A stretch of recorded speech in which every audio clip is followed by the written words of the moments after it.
Pretty much everyone's problems stem from one root issue, and that is waiting for something outside of you for permission to feel a certain way.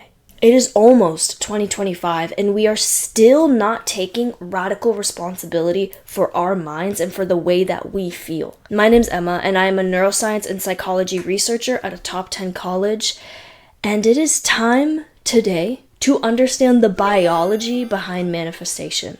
After this video, you are no longer going to be able to accept below bare minimum standards for what you let into your mind and the thought loops that you allow yourself to feed. 90 to 95% of people are in such a low vibrational state where they are passively going throughout life.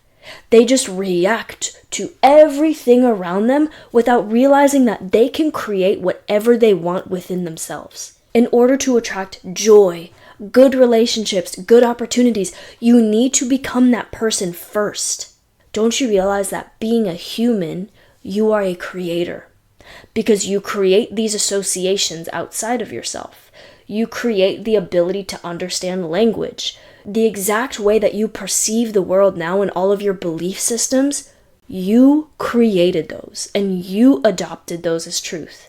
Meaning that the only person that can rewire the way that you think and the way that your future is going to be is you. My dears, science has shown us that your thoughts have the power of re-traumatizing you and literally making you sick. So let's look at your autonomic nervous system. Everyone has two branches, your parasympathetic and your sympathetic.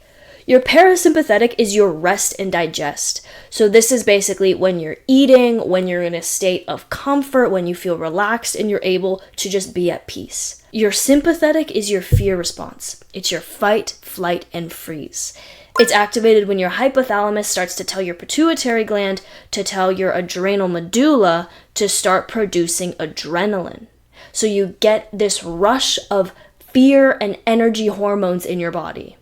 This isn't always a bad thing. Like a good amount of adrenaline before you go do something like public speaking is really helpful because it really focuses you into the moment.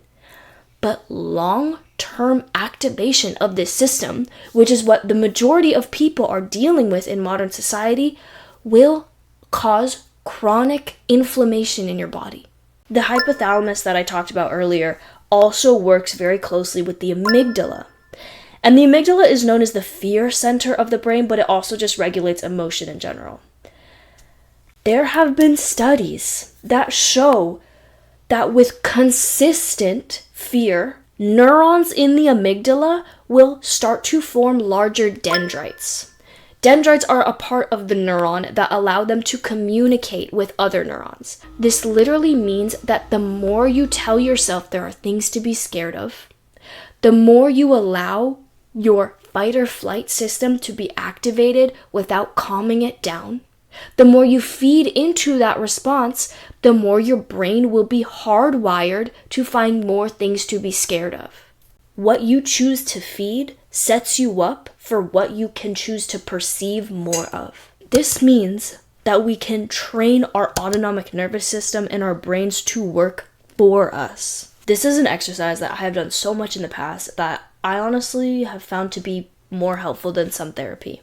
Take a piece of paper or open up your notes app, and I want you, if it's safe, to write down your 3 biggest stressors. Getting them out into the 3D world instead of just thinking them over and over in your head is so much better because it puts words to them. It's kind of like journaling, how nothing really makes sense in your head because you haven't clearly articulated it and thought it out. And be as specific as possible. Don't just say financial struggles or relationships or the state of the world. Give a sentence, a clear sentence of what your stressor and what your fear is. Something like, I want so-and-so's approval, and if I don't get it, that means that I'm not worthy. Or something like, I'm looping over this really specific incident in my past, and it's causing depression in my present. So then, once you have these 3 stressors and they are on this piece of paper in front of you, you need to familiarize yourself with them. You need to look at them and allow yourself to recenter while staring at them. Allow your sympathetic system to get triggered. Allow your body to feel that fear and to feel that fight or flight response. And then once you start to settle, say to yourself, I taught myself this fear and I have the sole power of changing it. I taught myself this fear and I have the sole power of changing it. That triggered part of you that believes this fear so clearly is not you. That is just a part of you from the past that needs to heal. And you alone have the ability to rewire your brain to get over it with confidence because you gave yourself the fear in the first place. And maybe it came at a time when you didn't know how to defend yourself. You didn't know how to work through trauma or work through fear. But now you are in a state where you can.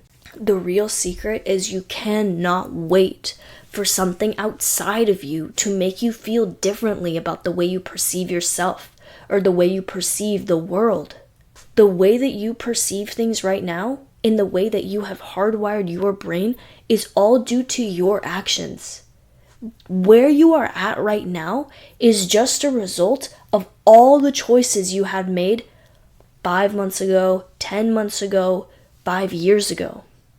You are currently the manifestation of those choices and of the thought loops that you chose to feed.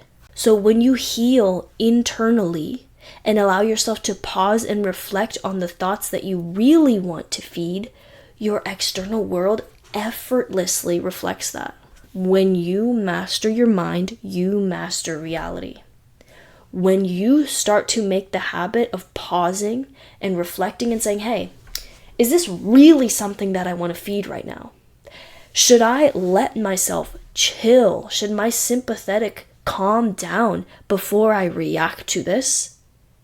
The world is literally in your hands. Do you know how rare of a skill that is? I would say like 5 to 10% of the population has that skill. Thank you so much for watching. Please leave a comment down below of what you liked or of what you didn't like.